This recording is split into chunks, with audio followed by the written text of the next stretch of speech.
Sebuah makhluk yang berukuran 3 kali lebih besar daripada tubuh manusia muncul. Alpha, Alpha, itu sang Alpha. Hong Parson berada dalam situasi yang terburuk. Di hadapannya ada Alpha sang Phantom, sedangkan di belakangnya ada Chun Yee-won. Saat Hong Parson menoleh ke belakang, Chun Yee-won tampak serius menatap sang Alpha. Apakah dia tertarik untuk membunuh sang Alpha juga? Pendekar manapun akan tertarik untuk membunuh sang Alpha. Membunuh Alpha kelas S dan mendapatkan kristal core peringkat S adalah impian semua pendekar. Dalam waktu yang sesingkat itu, Hong Parson memikirkan sebuah ide. Bahkan dia menganggapnya ini sebuah peluang. Phantom Alpha adalah musuh yang mengancam umat manusia. Dia berpikir bahwa dengan ini dia bisa meyakinkan Chun Yee-won, jadi dia berteriak padanya. Lihatlah situasinya saat ini. Apa yang terjadi? Kumohon, tidak ada lagi pertengkaran di antara kita. Bagaimana kalau kita bekerja sama dan menyingkirkan Phantom itu? Kita bisa mendapatkan kristal core peringkat S. Tapi tiba-tiba sesuatu yang buruk terjadi. Apa yang terjadi? Hong Parson terkejut dan bertanya-tanya mengapa ada yang berteriak. Lalu dia melihat ke lantai.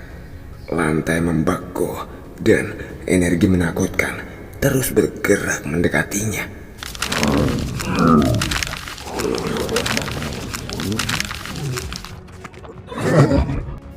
Lantai yang membeku terus merambat meluas. Prajurit murim yang menginjak lantai yang membeku, kakinya membeku juga. Apa-apaan ini? Astaga, kakiku dingin. Aku tidak bisa bergerak. Apa ini? Kebekuan pada prajurit-prajurit murim yang menginjak lantai yang membeku merambat hingga ke seluruh tubuh mereka.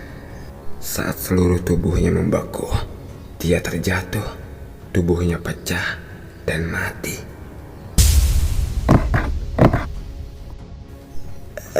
Apakah dia mati?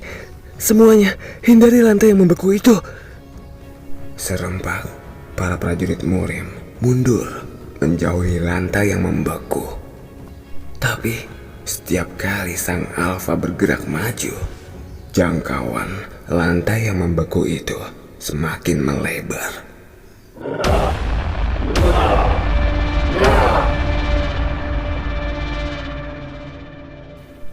Makhluk macam apa sebenarnya dia?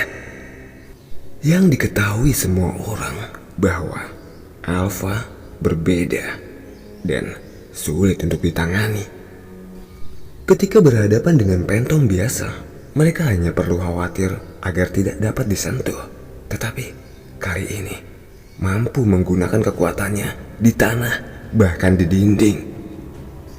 Dalam situasi yang tegang, fenomena yang mengejutkan semua orang terjadi.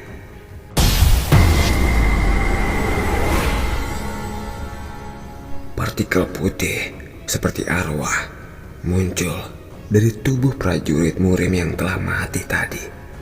Itu Phantom. Phantom keluar dari tubuh mayat. Munculnya Phantom dari mayat membuat para prajurit murim semakin tegang. Meskipun Phantom memiliki bentuk tubuh yang tembus pandang, itu terlihat sangat mirip dengan orang yang telah mati itu. Kejadian ini seolah-olah dia telah mati dan berubah menjadi hantu. Pada saat itu terdengar suara dari helm yang mereka kenakan. Cek, ini adalah tim barat. Tim satu, bisakah kalian mendengarkan? Suara itu adalah suara Peng Num-gyum, pemimpin tim barat. Di antara para Phantom, anggota tim yang pergi dari timur, kami menemukan Phantom berbentuk serupa. Kami kira Ini adalah entitas bahaya berasal dari manusia. Hantu ini pasti. Tiba-tiba suaranya terputus. Sambungan terputus secara tiba-tiba. Sepertinya ada yang tidak beres. Tapi para prajurit murim yang ada di sana memahami apa yang ingin dikatakan oleh Peng Nom Kyung. Jadi, Phantom yang kita bunuh selama ini berasal dari tubuh manusia.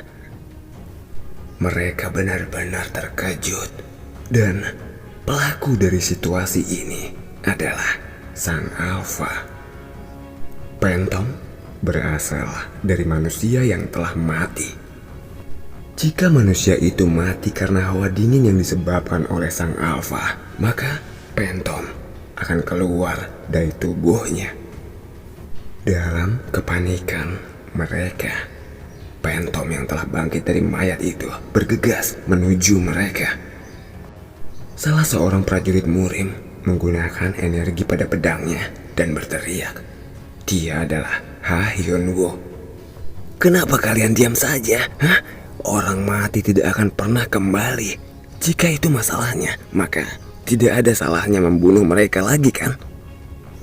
Setelah mengatakan itu, Ha Hyun Woo menebaskan pedangnya ke arah Phantom yang mendekatinya. Tapi situasi yang tidak dapat dipercaya terjadi lagi. Arwah yang ditebas oleh Ha Hyun Woo mampu menghindari pedang dan mampu menggunakan jurus bela diri. Dalam sekejap, tangan arwah itu berubah menjadi pedang dan segera mengayunkannya ke Ha Hyun Woo. Tebasannya tidak hanya sekedar menebas, tapi seperti dia mengeluarkan jurus pedang juga. Dia menggunakan seni bela diri. Arwah mampu menggunakan teknik bela diri. Ha Hyun Woo tidak boleh panik. Dia langsung segera menanggapinya. Dia berpikir bahwa Phantom akan rentan terhadap hawa panas, sehingga dia menggunakan energi pedang saat dia melepaskan tekniknya.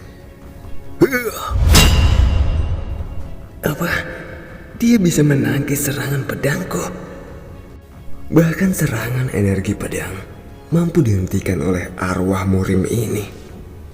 Setelah menahan serangan Ha Hyun Woo, tangan arwah murim yang satunya lagi berubah menjadi pedang dan segera menusuk dada Ha Hyun Woo. Menyadari itu, Ha Hyun Woo panik dan segera mencoba memblokirnya dengan tangan kosong. Tapi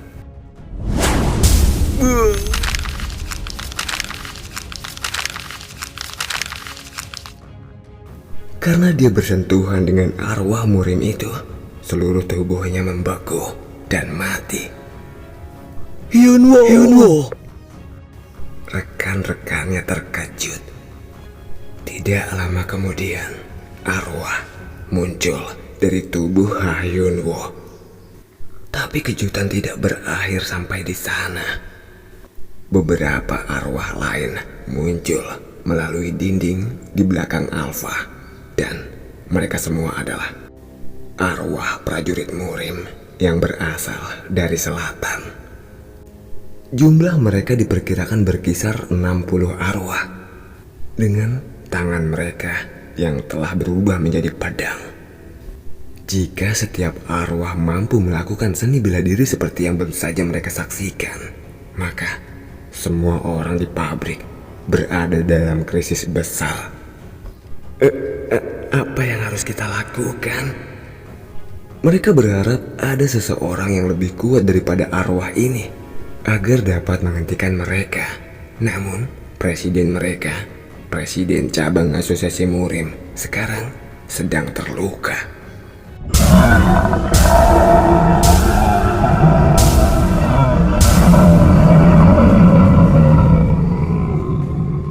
Phantom terus bergerak maju, seakan tidak memberi mereka waktu untuk merenung.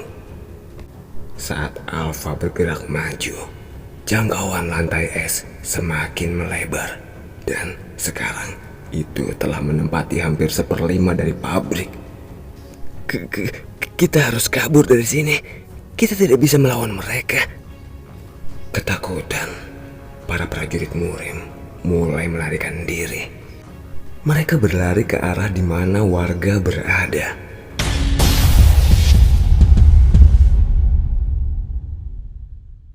Tapi dari sebelah kanan pabrik, pentom biasa mulai bermunculan. Pentom biasa tiba dalam jumlah besar. Sepertinya seakan-akan semua pentom di sekitar berbondong-bondong ke pabrik ini. Semua jalan keluar diblokir oleh para pentom. Dalam kebingungan, para pendekar murim mendengar sesuatu yang mirip dengan ledakan tawa yang menakutkan dari sang alfa.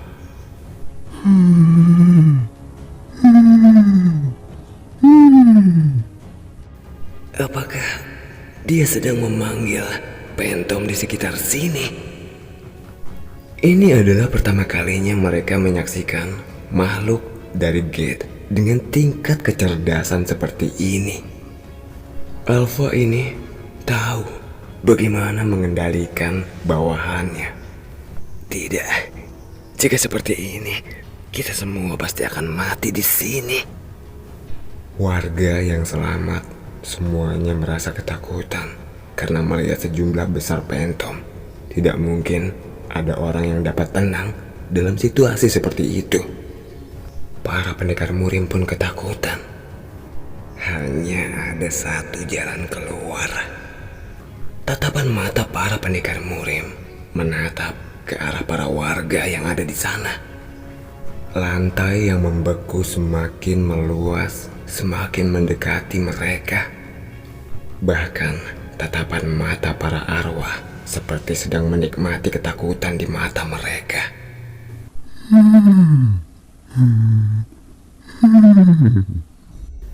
Tawa menyeramkan dari Alfa terdengar lagi. Para pendekar murim saling memandang dan mengangguk. Sepertinya para pendekar murim itu berencana untuk menjadikan para warga sebagai tumbal. Dan pada saat mereka ingin mendekati para warga, Chun Yun membuka mulutnya. Heobong? Iya, tuanku. Ada perubahan rencana. Berlindunglah dengan istrimu dan orang-orang itu. Aku akan membersihkan tempat ini. Mado. Sebenarnya Heobong kecewa karena tidak jadi membantai para orang-orang murim itu. Tapi perintah Chun Yun adalah mutlak. Setidaknya dia ingin bertarung dengan Chun Yun juga. Tapi dia tidak bisa membiarkan istrinya atau para warga dalam bahaya. Ya, ini semua demi bebekku. Sebenarnya Heobong tidak terlalu peduli terhadap para warga karena mereka bukan anggota sekte iblis, tetapi dia tidak bisa mengabaikan istrinya. Lalu Heobong mengangkat tangannya. Lusinan bola api muncul di udara.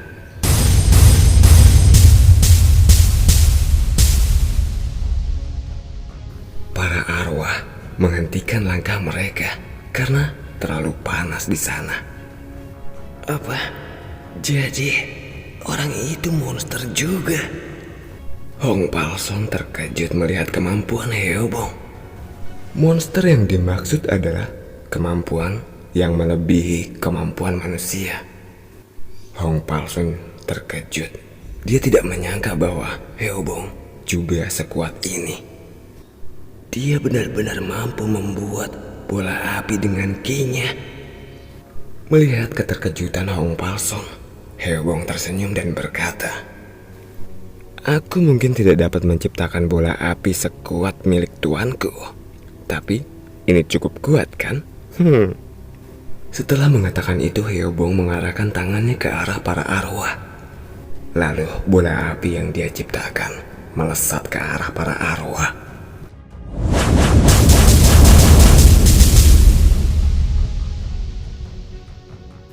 Para arwah berusaha menghindari terkena bola api, tetapi jumlah mereka terlalu banyak dan mereka tertembak. Arwah yang terkena bola api, tubuhnya terkoyak. Heobong tidak berhenti dengan itu. Lalu Heobong melemparkan bola api ke arah dinding.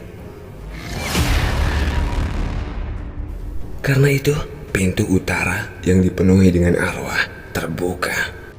Seakan tidak menyanyiakan kesempatan, Munran yang berteriak, "Semua warga, ikuti aku!"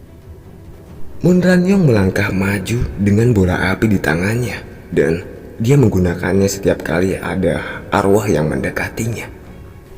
Dia telah kehabisan energi, tapi dia masih bisa menggunakan sedikit energinya untuk menghadapi pentom biasa. "Cepatlah, ikuti aku!" "Jika seperti ini, sepertinya kita akan bisa hidup. Syukurlah." Para warga merasa lega karena sepertinya mereka akan dapat bertahan hidup, lalu mengikuti Munranyong. Heobong mengikuti mereka dari belakang dan melenyapkan arwah yang mengikuti. Mereka membuka jalan keluar. Ayo, kita juga harus mengikuti mereka." Para prajurit Murim yang ketakutan juga menuju ke arah Heobong agar tidak terlewatkan kesempatan untuk kabur dari sana. Hong Palson pun mencoba kabur dari sana. Akan tetapi, apa ini? Para prajurit Murim yang telah berlari sekuat tenaga seperti terhalang oleh sesuatu yang tidak terlihat.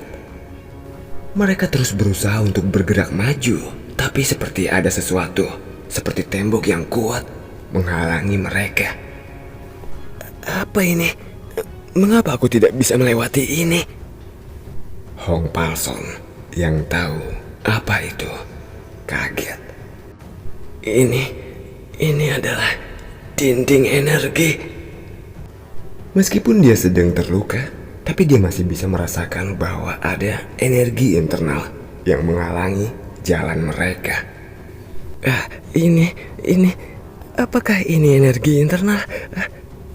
Mata orang-orang Murim menoleh ke arah Junyewon yang sedang mengulurkan tangannya. Mereka tidak mengerti mengapa orang ini berusaha mencegah mereka meninggalkan tempat itu. Hei, apa-apaan ini? Hei, cepatlah lepaskan energi ini. Hei. Tapi di tengah jeritan mereka, lantai yang membeku menyebar ke tempat mereka. Lalu Junyewon berkata dengan santai, "Sejak kapan kau berpikir bahwa kita berada di pihak yang sama? Hah?" Apa? Mendengar kata-kata Junyewon, orang-orang Murim tidak bisa menyembunyikan keterkejutan mereka. Siapa yang mengira bahwa Junyewon masih menganggap mereka sebagai musuh meskipun monster yang jauh lebih besar berdiri tepat di depan mereka? Tolonglah, jangan lakukan ini. Aku mohon padamu. Kita semua adalah pendekar Murim, bukan? Jadi tolong buka jalannya. Akhirnya para prajurit Murim itu mulai memohon, tapi Junyewon bahkan tidak mengedipkan matanya dan berkata, "Selamat berjuang." Brengsek. Aku akan memecahkan ini. Pada akhirnya orang-orang Murim itu mencoba untuk meruntuhkan dinding energi menggunakan ilmu pedang mereka. Tapi itu adalah hal yang mustahil. Karena saat itu para arwah sedang maju mendekati mereka. Seperti yang mereka pernah tunjukkan, para arwah itu dapat menggunakan ilmu pedang mereka. Akhirnya para arwah dan anggota Murim saling bertarung. Namun karena arwah sangat berbahaya dalam jarak dekat, para pendekar Murim harus menjaga jarak dan melawan mereka dari jauh. Hong Palson adalah satu-satunya yang tidak dapat bertarung karena sedang cedera, dan dia tetap berada di depan dinding energi tak terlihat. Dia terus menatap Junyewon dengan tatapan mata penuh kebencian. Kau benar-benar bukan manusia. Jika kau benar-benar ingin menghilangkan kebencian, kau harus berurusan dengan makhluk yang merupakan musuh bagi umat manusia terlebih dahulu. Bibirnya sobek, jadi bicaranya tidak jelas. Itu sebabnya dia mengirim pesan telepati kepada Junyewon. Apa maksudmu? Bukankah Tadi kau ingin menggunakan para warga sebagai tumbal. Aku hanya membalikkan keadaan. Bagaimana jika kalian yang menjadi tumbal bagi para warga itu? Menyenangkan bukan? Lalu Jun Yewon menjulurkan tangannya dan bertindak seperti dia sedang memegang leher Hong Palson. Di kejauhan, Hong Palson kesakitan dan memegang lehernya. Lalu Jun Yewon berkata, "Sepertinya kau sedang salah paham ya." Apa maksudnya? Apakah kalian sedang berpikir bahwa aku tidak membiarkan kalian keluar karena sedang memanfaatkan kalian? Hah? Tidak. Setelah mengatakan itu, Jun Yewon mengulurkan tangannya ke atas dan pedang api dalam jumlah yang tak terhitung muncul di dalam pabrik. Pabrik itu tiba-tiba menjadi panas. Apa itu? Pedang api?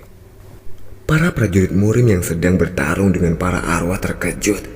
Nyala api ini berbeda dari bola api yang diciptakan oleh Yeobong.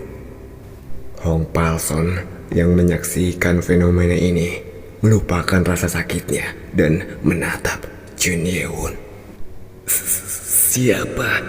Siapa sebenarnya dia?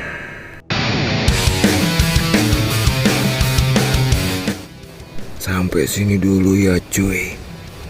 Bibir saya jontor, tenggorokan kering, rokok habis, kopi habis. Jangan lupa like, komen, dan subscribe buat yang belum ya. Nantikan kelanjutan ceritanya hanya di dunia bayang. Sekian dari saya, terima kasih dan sampai jumpa.